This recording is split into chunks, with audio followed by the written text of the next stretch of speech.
Hello, hello, hello. What's up, boys and girls? Alright, so if you are from the YouTube side of things, I'm gonna keep saying this to sound like a broken record. I make posts on this subreddit. It's called DFS Sports, DF Sports 1S. Not sure why it's only 1S, but that's what it is. You can find my post over here every NBA Finals game. I make it. We have a bunch of people here that talk strategy, etc. You can ask me questions. We post this kind of stuff. Um, yeah, a lot of good people, a lot of good players talking strategy. You can ask me, questions as well. If you ever need to get a hold of me, you can do so on Reddit messages or the post itself or Twitter. Um, you can message me there. Either or works, either or is fine. But yeah, make sure you come to the thread. I make updates on news and stuff like that, on who I like. So like, when Iggy was available, um, made updates, etc. on that. Unfortunately, the cores have stopped for now. They might come back at some point, but I'm still trying to figure out the clarity on that situation with Draftkings. But for now, only questions for now. We can go over my lineup. So another good day for me. Um,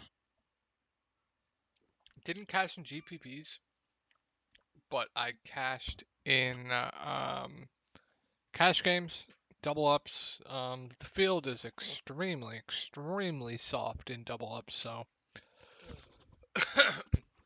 like, look at Clay Thompson's ownership. Clay Thompson was 30% in a cash game.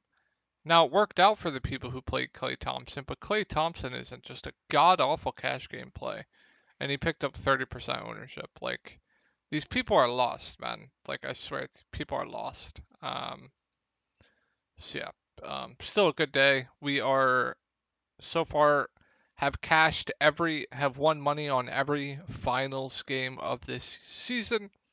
We had someone ship the Millie game one for 30, I think it was like $40,000. So make sure you come over to the Reddit, guys. I'm telling you, nobody's crushing NBA showdowns like we are. Um, so yeah, other sports I play. I also play MLB. This was the other. I think it was yesterday. Absolutely smashed MLB. My lineups tonight are not doing so hot. Of course, I played Cole, but yeah. Um, let's go over this NBA slate real quick. I gotta get this done pretty quickly. I have a CS:GO match in like 10 minutes, so I'm getting this done before that. All right, Golden State at Boston. Boston's seventh in pace so far in the playoffs, second in defensive rating. In my opinion, the best defensive team in the league. So, big news here is Steph Curry. He says he plans to play. Otto Porter Jr. is questionable, but I fully expect him to play. Andre Iguodala is questionable, and I expect him to be available to play. We can go over both ways. So, if Steph Curry for some reason is out, then yeah, Andrew Wiggins, Klay Thompson, Jordan Poole are going to be the biggest benefactors of that. The guy that actually gets a decrease in usage with Steph Curry out, surprisingly, is Draymond Green. That actually hurts Draymond. When Steph Curry is out, Draymond's efficiency is actually lower. So yeah, Draymond stepping out actually hurts Draymond. So I wouldn't like Draymond as much. I definitely would prefer Klay Thompson and Andrew Wiggins. And then I think Gary Payton would be a really good value play if Steph Curry is out. And I think Jordan Poole would look like the best play on the slate. He would probably move into the starting lineup, probably have an increased role of 30 to 35 minutes. He's going to handle the ball a ton as well, especially if Steph Curry's out. And the usage that he gets with Steph Curry is out is absolutely massive. So if Steph, for some reason Steph is out, Jordan Poole looks like the best play on the slate, and it's not even close. And then, like I said, Gary Payton would become an extremely good value if Steph Curry is out. Andre Iguodala might be in the rotation if Steph's out. He would be a viable punt. My guess, if Steph is for some reason out, he will be in the rotation, so he's viable as a punt, but definitely do prefer Gary Payton. Bielitsa, I'd still expect to be a DNP if Steph is out. And then Kevon Looney, I'm not going to touch either way, in my opinion. And then I'd still expect similar minutes for Otto Porter Jr., making him a decent value play. All right, let's go over it with Stephen. So Stephen, if he's in, I'm expecting him to be full go. So I'm expecting, close to 40 minutes. You guys are going to hear me sound like a broken record, but with how Golden State's running their offense, they really need Steph doing everything right now if they want a chance to win. So his peripheral stats are going up, his rebounding is decent, and his scoring is going to have to be immaculate for them to have a chance. So yeah, I think Steph looks great here. Once again, the price didn't move. I really don't know why. Andrew Wiggins 7.4K I think is solid. Him, Draymond are going to be playing probably around 40 minutes. Two of their better defenders. So yeah, Andrew Wiggins, good rebounder, good defender. Going to be aggressive on the offensive end as well. He had like 7 dunks in that game, so I'm not expecting him to stop being aggressive here. So I think Andrew Wiggins looks like a pretty good play in the mid range. Klay Thompson, the boomer bust play. Keep saying it. He has like one good game in every 5 or 6 games. So personally, for me, I am going to fade Klay after a ceiling game because the ownership is going to definitely bump up. But he still has a ceiling. He can still win you tournaments. Like I said in the last video, if he has a ceiling game, he's going to win you all the money, which that would have been the case the other day. If you had Klay, you pretty much won all the money. So while Clay is a low four, definitely has a higher ceiling. He definitely has a higher ceiling between everyone else in this 6 to 7K range. So if you want to play for pure ceiling alone, I definitely think Clay is that guy. But after a ceiling game and after the ownership probably jumping up, I'm probably going to stay away. Draymond Green, if Steph plays, I absolutely love. Once again, I am not worried about this game. Fouled out in 35 minutes. Once again, he was on pace for about 40 minutes. I am not worried about this 4 game at all. Not worried. If anything, the ownership's going to drop, and that's going to make me like Draymond Green even more. So I'm still in love with Draymond on the slate. I'm expecting him to bounce back pretty big here. A guy that's a very good defender, can do everything for the team. My only worry with Draymond Green is either he gets ejected or he gets into foul trouble. Those are my only worries with Draymond Green. So yeah, I love Draymond here once again. Kevon Looney, like I've been saying every day, has been on the down track of losing minutes, so nothing more than a dart throw for me. He is just extremely, extremely overpriced for how many minutes he is going to be playing. And then Jordan Poole, 5.8K, had a kind of an off game last game. Minutes wise for Jordan Poole, I'm probably expecting around 20 to 25. Could play a little bit more if he's playing well. Could play a little bit less if he's playing bad. They could go to GP2. Also, I think it could be game flow dependent. Like, if Golden State needs offense, they might have Jordan Poole in. If Golden State is up by a ton, they need defense, they might have Gary Payton in. So the minutes could definitely fluctuate for Jordan Poole.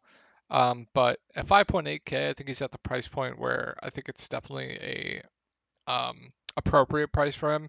And now I'm more inclined to take shots on him because he does have a ceiling. He has 40 plus fantasy point upside, even if he's only going to play 25-ish minutes.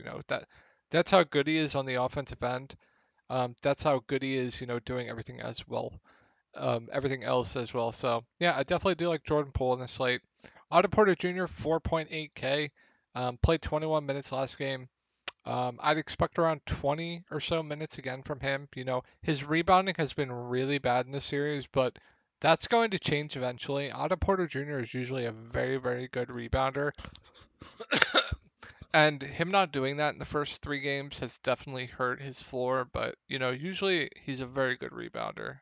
So I'm not going to expect that to continue only averaging like 3 rebounds a game against this team if he's going to play 20 minutes. So if ownership's going to drop on Otto, I'll definitely be inclined there and intrigued there. 20 minutes of Otto, 4.8K, I think definitely is solid. like I said, I'm expecting his rebounding to definitely go up.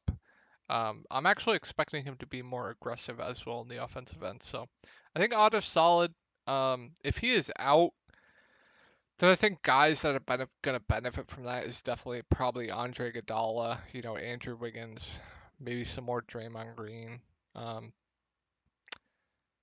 Bielitsa could enter the rotation, but I don't know.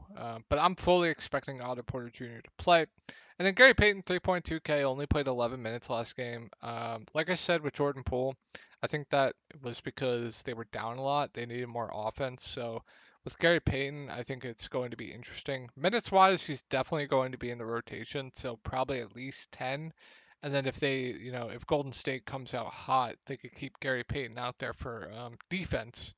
Because it wouldn't make if they're up a lot, it wouldn't make sense to play Jordan Poole. It would make sense to play Gary Payton since Gary Payton is a very good defender, and you're trying to stop them from scoring points if you're up a lot of points or if you have a lead. So there is definitely risk with Gary Payton and Jordan Poole, but I think someone I know explained it very very perfectly, and I think that definitely makes a lot of sense there with Gary Payton and Jordan Poole. So I think I like Gary Payton regardless. I'm expecting Golden State to bounce back here and probably lead most of this game. So yeah, I definitely do like Gary Payton there.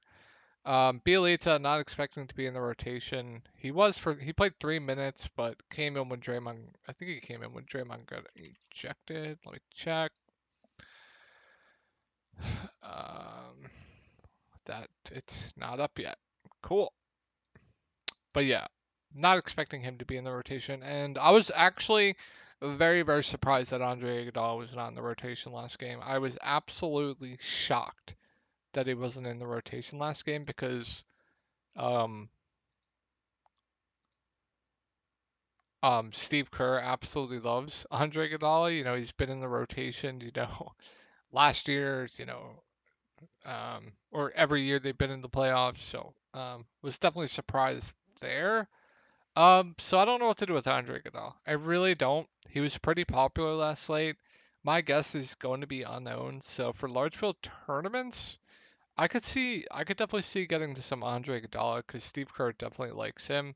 They lost that last game, so they could change the rotation. Like you never know what Steve Kerr is going to do, right? You absolutely never know. So would I be surprised if Andre Iguodala plays 13 minutes tomorrow? Absolutely not. Would I be surprised if he DNPs? Absolutely not. So definitely risky. Um, yeah, but he's the one punt play on this slate that I would probably take a shot on outside of Gary Payton. Let me take a sip of my lemonade. All right, gotta get this done quick, guys. I have a CS:GO match. Warriors fifth in pace and seventh in defensive rating so far in the playoffs. So Tatum, Brown, Price didn't move too much. Good thing with Jason Tatum, he's going to play 40 to 45 minutes. Super high floor, high ceiling. So I love Tatum here. Um, maybe excuse me. I definitely do like Tatum over Steph in this spot. Jaylen Brown, I think, is solid here once again. I think he should be 10K as well. But if I had to choose between Tatum and Brown, definitely do prefer Tatum. I think Jaylen Brown has a similar ceiling, but definitely a much lower floor. But I think both look solid here. I was extremely high on Marcus Smart last slate. I had him in my lineup, but I pivoted off last minute. But game stays close. He's probably going to play close to 40 minutes too. Phenomenal defender, steals, rebounds, assists. Those are guys you want to be playing. He's been shooting a ton of threes as late as well, which is very good to see for DFS purposes. So I think Smart is definitely my favorite mid-range play on the Boston. Al Horford, 7-6, had a good game last game. I think minutes wise for him, probably close to 35. Good rebounder, a good defender as well. They'll actually run their offense through him some as well, so he can get you a few assists too. So his floor is pretty high, and he also has a decently high ceiling. So I think both the two mid-range guys for Boston both look good. I definitely do prefer Smart though. And then Robert Williams played 26 minutes last game. If we're gonna get 26 minutes of Robert Williams, and he looked pretty healthy, I do like him at 6.2K. Now the only issue here is he's going to definitely be over-owned after last game, and I'm not expecting him to go for 4 blocks and 3 steals. So this is going to be an ownership thing for me. If Robert Williams is going to be low owned, I'm going to be all over him. Because, he has such a high ceiling. He's such a good point per minute guy, too. He can do everything for the team as well. So if he's going to be low owned, I'm going to be all over him. If he is going to be popular, I probably want nothing to do with him. Derek White lost minutes last game, but I'm not too worried about that. I still think he probably at least plays around 25, and then 30 plus is his ceiling for minutes wise. Kind of a bad shooting game last game. Not too worried about that. The price didn't move too much. I still think Derek White is definitely a solid value play. Grant Williams, more of the riskier option. Minutes wise for him, probably around 20 as well. So if you want to get off like a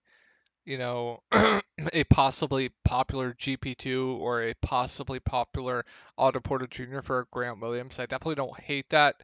Now, the thing with Grant Williams is he's more out there for his defense. He kind of needs those minutes to kind of reach value, but if he's hitting his shots, he can definitely pop off in limited time. So I think Grant Williams is an interesting value play on this slate that's probably not going to get any ownership. So I'm intrigued by Grant.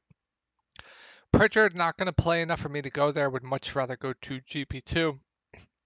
Daniel Tice was a DNP, so not going to go there. So hope you guys had a good night. I hope you've been crushing other sports while there has been no NBA. And let's try to make it 4 profitable days in a row with the finals. Have a good night.